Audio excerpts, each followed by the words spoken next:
Okay, next problem.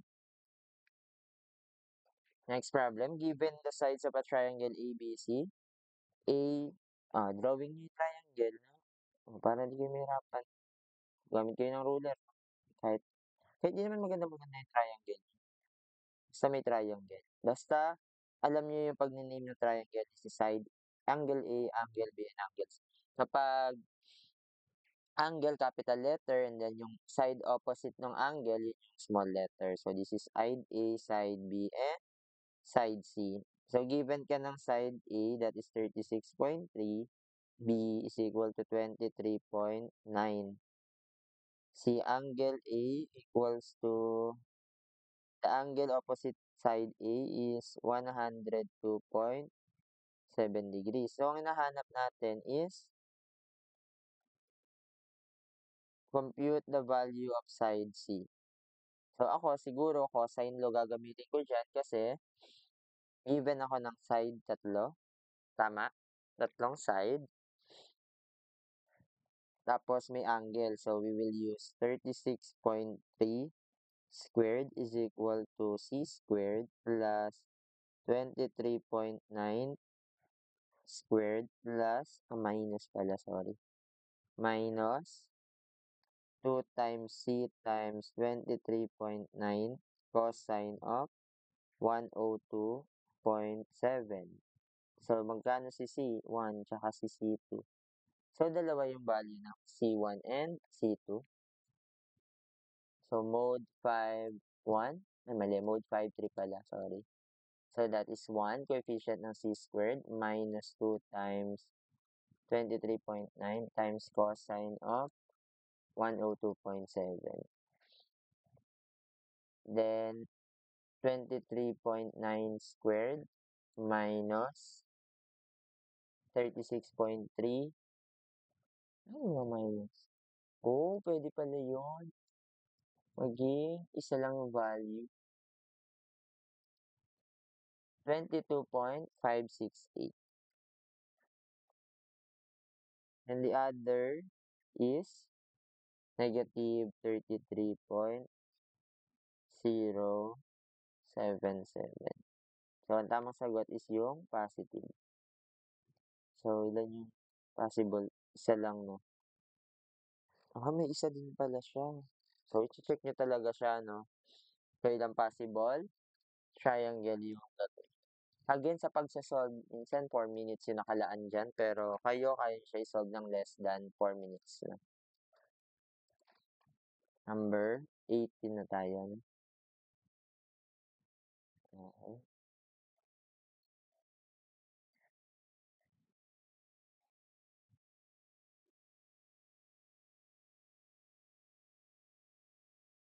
Number 18, the perimeter of a triangle and the interior angle measured 50, 60, 70 respectively. What is the length of the longest side of the triangle? So, dito pwede nyo i-drawing yung triangle para na visualize nyo kung ano yung tsura niya. Triangle nga. Ayan. So, ang sabi, perimeter niya, so di ba si side A, side B, side C. And then yung angle niya, interior angle, that is 50, 60, 70. So, paano nyo masasabi na na triangle yan? So, dapat ang interior angle ay sum ay 360. Ay, joke, 180. Sorry lang. 180. So, ngayon, what is the length of the longest side of the triangle? So, the longest side of the triangle is the side opposite to the largest angle. So, ito yon. So, si side A pala yung nahanap. So, pwede akong gumamit ito ng sine law. Tama.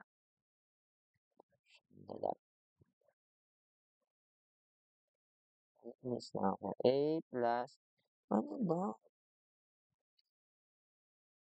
So, that is, magkano yung sine law? So, A over sine 70 is equal to B over sine 50 is equal to C sine of 60. Ang perimeter ng triangle is equal to A plus B plus C is equal to the perimeter. So, ang perimeter is equal to 270 1 equals to A.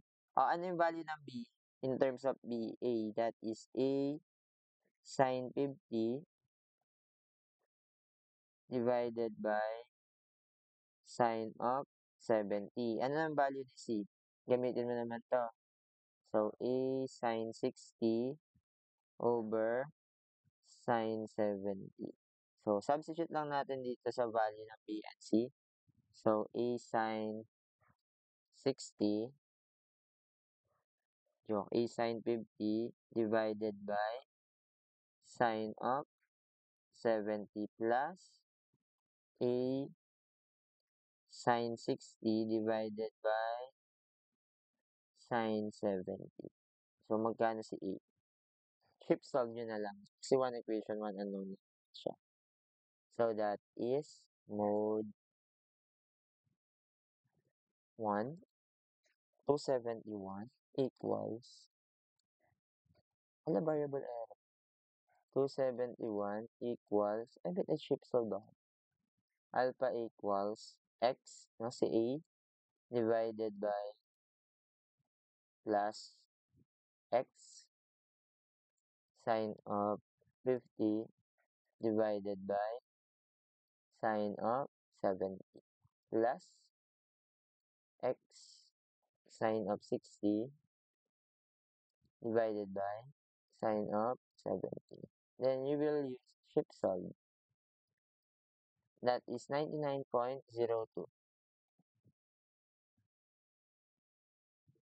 centimeters. Check kayo ng units. Baka iba yung binibigay na units sa inyo. Yan. So, yan, medyo madali pa yun. Kayang-kaya pa.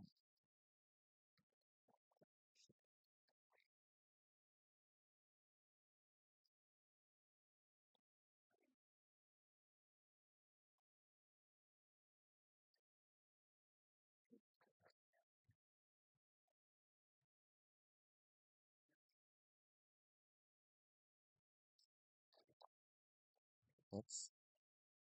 May question na ba ako ngayon?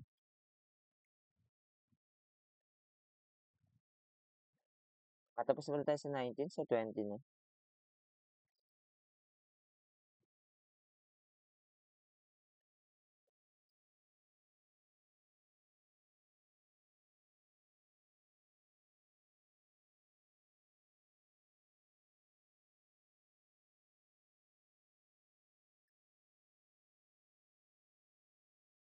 Ay, ito pala, situational pala to.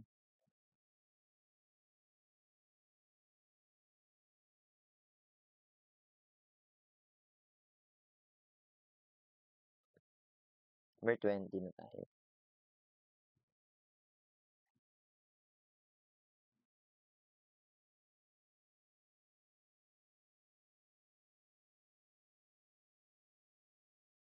Hindi na save.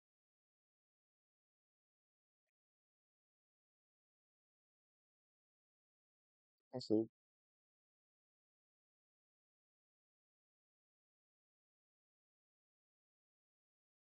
Hmm. A triangular lot. Hmm. Nahirapan ako magsulat. A triangular lot ABC is to be made such that the range of the angle A, so triangle pa rin yung bubuin nyo. So, siguro drawing natin yung triangle. Triangular lot, range A, C, tsaka si B.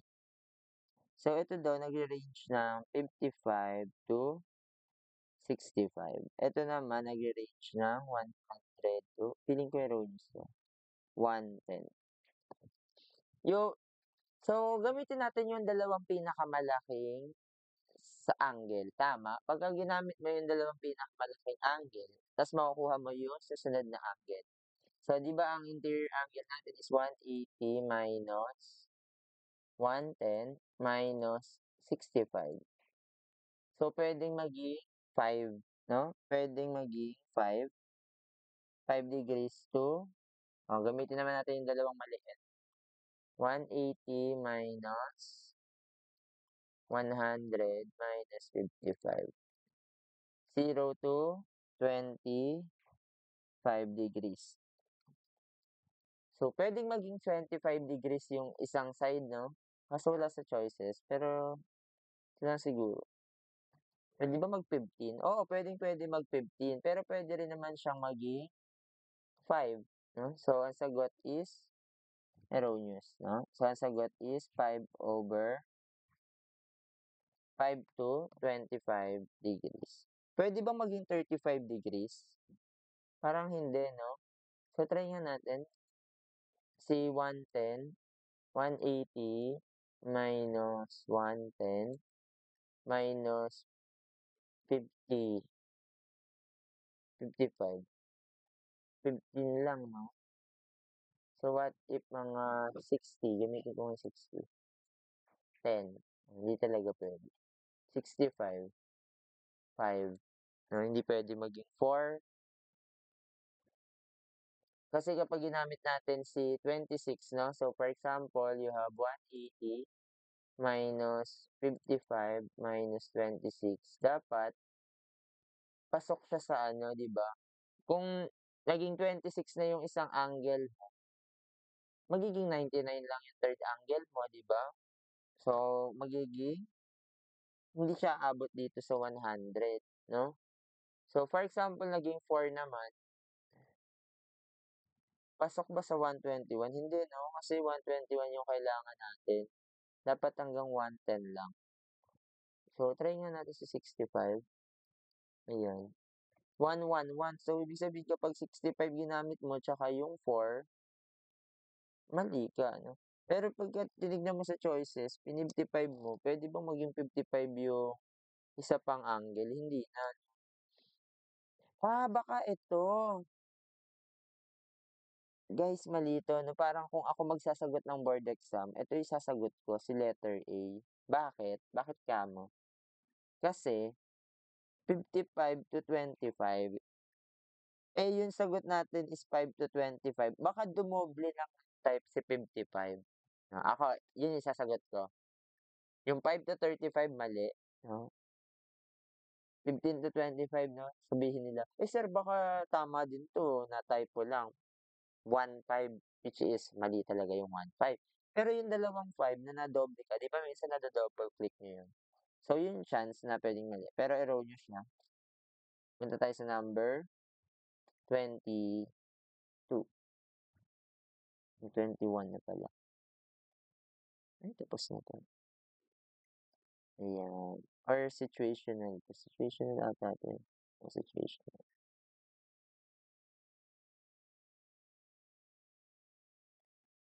Okay. Ayan. Ito medyo pag-iisipan uli natin ng very, very light lang. Hindi naman ganun ka-hirap. Charot lang. Kaya nyo yan. So, the second angle of a triangle is twice the first angle. The second angle of the triangle is twice the first angle. Try natin. Ang first angle natin is A, second si B, and then C. The second angle, so ito yung first, no? Second, then third. The second angle of a triangle is twice the first angle. The, the third angle is thrice the second angle. The perimeter of the triangle is equal to 250. Oh. Paano natin kukunin si angle?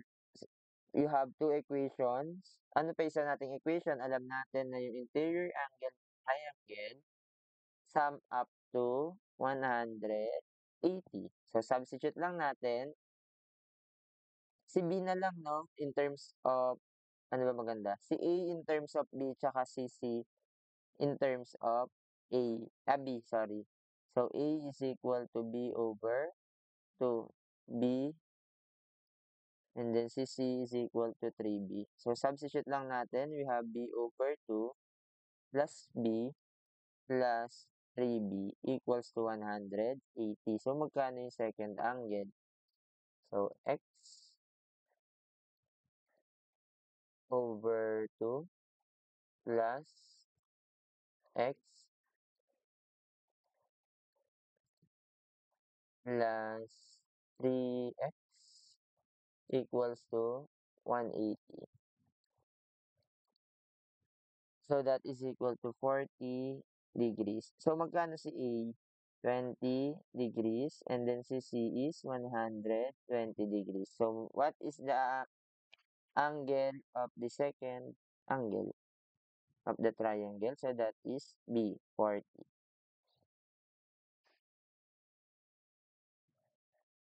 What is the length of the longest side, no? Again, longest side. So, that is the, drawing natin.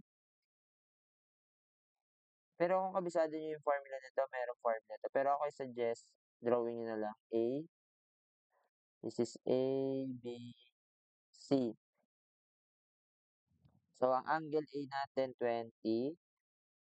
Angle B, 40. And then, si angle C is 120. Kunwari naka-scale. So, hinahanap natin is side C. Kasi ito side A and then side B. So, perimeter. Sine lang muna pala. A over sine 20 is equal to B over sine of 40 equals to C sine of 120. So, kailangan natin iba si C, hinahanap. So, gamitin natin si A in terms of C. So, A is equal to C sine 120 divided by, wait, sumobra ng 120. Naduling ako, 20 lang pala to, no? Sine of 20. Okay, sorry, akin yan. So, this is equal to sine 20 divided by the sine of 120. Then, for B, that is equal to C sine of 40 divided by sine 120. Okay?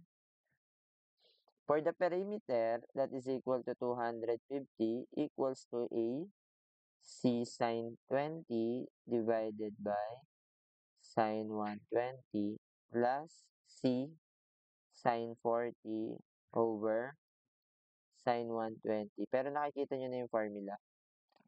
C sine A divided by sine C plus B sine C sine B plus C. So, magkano si C? So, that is equal to 250 equals to x sine 20 divided by sine 120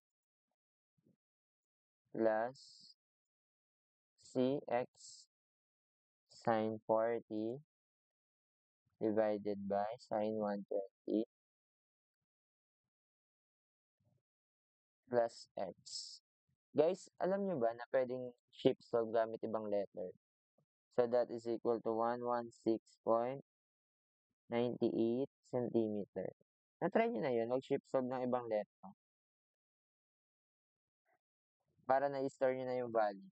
Ako ganito, papalitan ko lang siya ng C. Kunyari, C yung nahanap, di ba? Alpha C. Siyempre, C yung gusto mo. Then, palitan mo ito, alpha C. Baba mo lang ulit. Solve for C. Alpha C. Tapos, comma. Tapos, alpha C na. So, ibig sabihin, shift solve niya sa C. So, di ba, solve for C na siya. So, that is 116.98. So, tama yung sagot. What is the length of the angle bisector of the sides of the triangle? Longest side. No? So, pag sinabing angle bisector, ibabisect niya yung angle papunta dun sa longest side. So, ito yung nahanap nating x. So, binisect nito, this is 60 degrees. 60, 20. So, ibig sabihin, this is 100. No? Si side B, meron ka na bang value sa side B? Wala pa. Pero alam mo si side B, B sine of 40 divided by sine of 120. No, yun yung alam natin. So, how to solve for x? pwede kang gumamit ng sine law.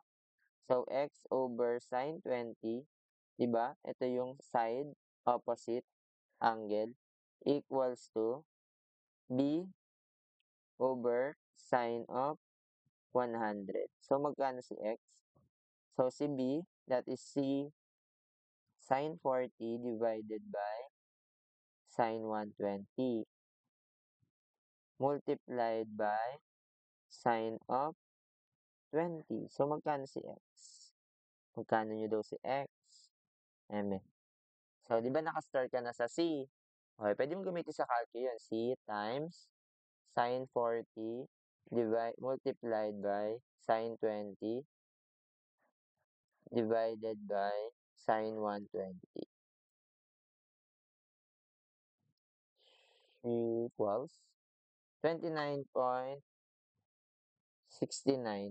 Wala. Okay, ulit.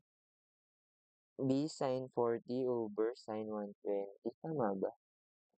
Wala sa choices. So, wala naman tayo minali. So, this is sine 20.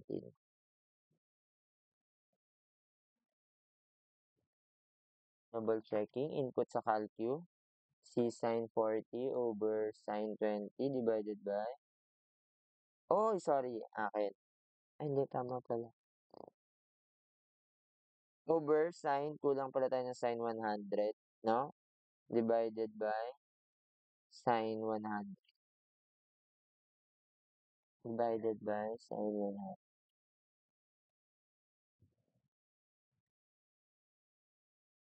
30.15. Ayun, nasa choices.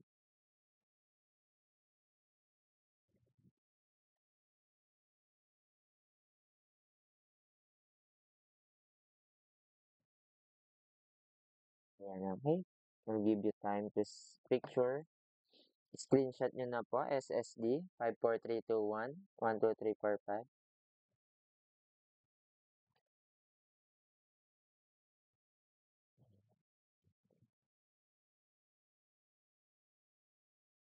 Konti lang naman. Yung topic yung sunod.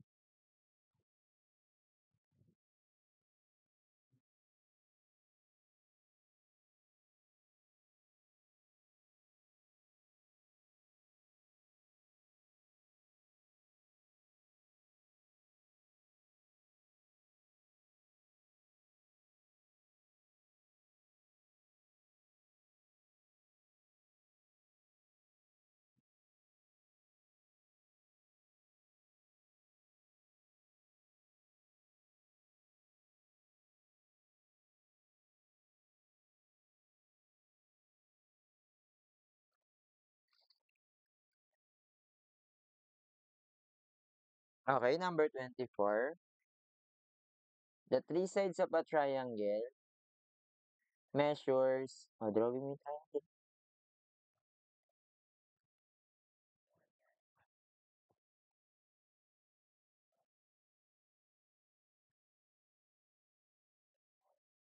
Three sides daw 36, 24, 18. What is the length of the median drawn?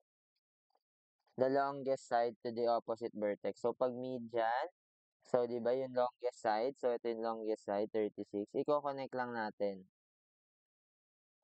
No? Tama? Ito na yung nahanap nating x. Ibig sabihin, median.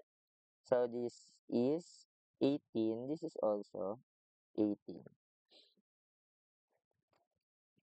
Okay?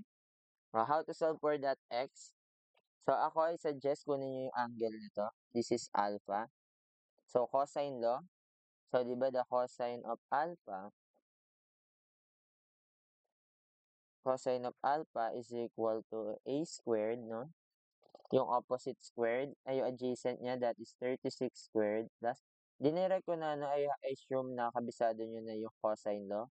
Sige na nga, recall natin. The cosine of A is equal to B squared plus C squared minus 2B C cosine of A minus 2 times 36 times, kasi yung A, mali ako ng formula. A squared pala to. A squared divided by 2BC. No? Mali ako ng formula. Thank you. So, that is A squared. So, ang A natin is 18 squared. Kung ano yung naka-opposite dun sa angle. No? So, that is 2 times 36 times 24. So, ang cosine alpha is equal to, so kahit hindi mo na ito i-simplify, so that is 36 squared plus 24 squared minus 18 squared divided by 2 times 36 times 24. 43 over 48. Okay lang? Then, next, gagamitin naman natin triangle ito, no? So, alam natin median yon. So, x yung hinahanap. So, gamitin mo yung x squared is equal to 18 squared plus 24 squared minus 2 times 18 times 24 cosine of alpha. Ano ba yung value ng cosine alpha? That is 43 over 48. So, magkano si x? That is equal to the square root of 18 squared plus 24 squared minus 2 times 18 times 24 times the cosine of alpha, which is 43 over 48. Ay, sumobra. So, that is equal to 3 square root of 14 or 11.225 centimeters. So, the answer is this. So, bilugan mo lang. Ay, Barbie.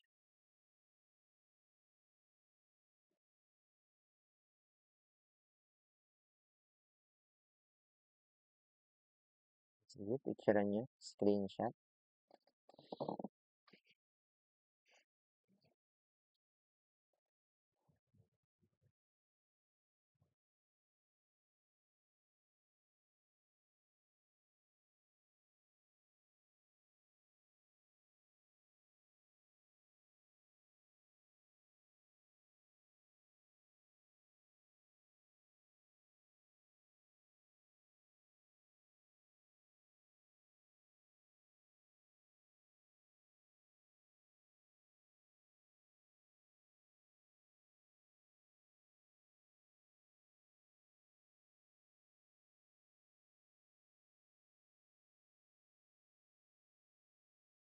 Ito next.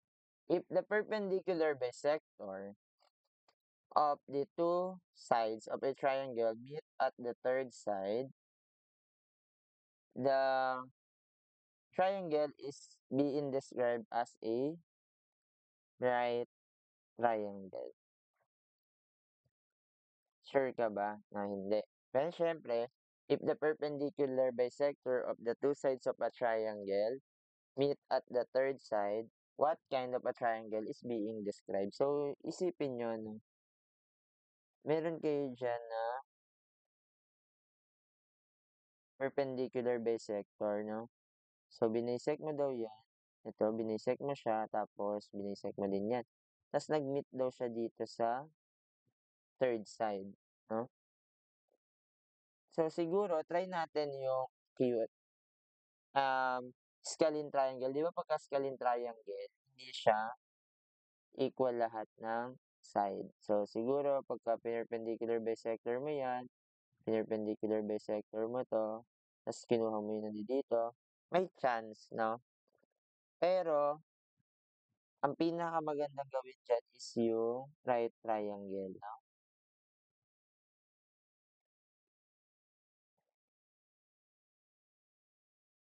So, for example, may right triangle ka dyan. So, kapag kinuha mo kasi to, is the perpendicular bisector. Ayan. Tapos, dito din, perpendicular bisector. Tapos, ikakat mo yan dito, no? So, kasi makakabuo ka dyan ng circle, no, na tinatawag. Mentionin niyo na, ganyan, ganyan.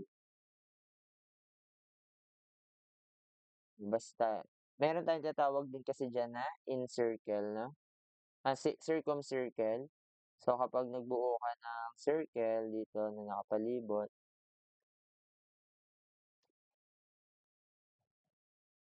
ayan, parang ganyan yung triangle.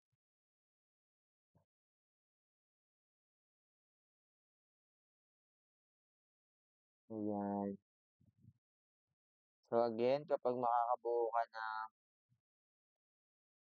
right triangle 'no, so yun po yun.